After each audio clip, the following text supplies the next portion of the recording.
രാജേഷിനെ തടയാൻ CPM ശ്രമം, പിന്നാലെ കയ്യാങ്കളി. തിരുവനന്തപുരം കോർപ്പറേഷനിൽ സത്യപ്രതിജ്ഞാ വിവാദത്തിലാണ് കയ്യാങ്കളി ഉണ്ടായത്. മേയറുടെ ഓഫീസിന് മുന്നിൽ രാജി ആവശ്യപ്പെട്ടുകൊണ്ട് CPM കൗൺസിലർമാർ ധർണ നടത്തുകയായിരുന്നു. ഇവിടേക്ക് കടന്നു വരവെ മേയർ VV രാജേഷിനെ തടയാൻ ശ്രമമുണ്ടായി. വലിയ നിലയിൽ ഒച്ചപ്പാടുകൾ നടക്കുന്ന ദൃശ്യങ്ങളാണ് പുറത്തുവന്നത്. മേയറെ ഓഫീസിൽ കയറാൻ അനുവദിക്കാത്ത നിലയിലാണ് പ്രതിഷേധം. ഒരു വനിതാ കൗൺസിലർക്ക് തലയ്ക്ക് പരിക്കേറ്റിട്ടുണ്ട്. കാട്ടായിക്കുളം കൗൺസിലർ സിന്ധു ശശിക്ക് പരിക്കേറ്റു.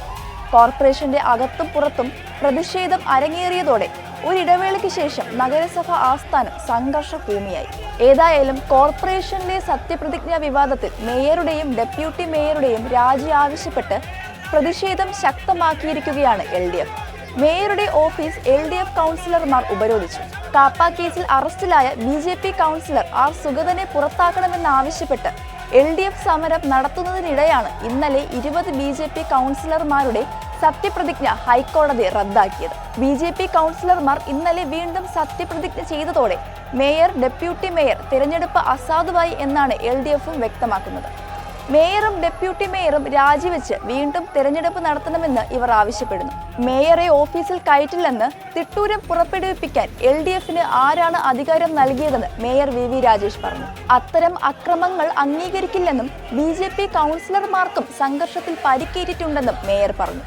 സുഗതനെതിരെ കാപ്പ ചുമത്തിയതിന് ആഭ്യന്തര സെക്രട്ടറി ഇന്നലെ അംഗീകാരം നൽകി.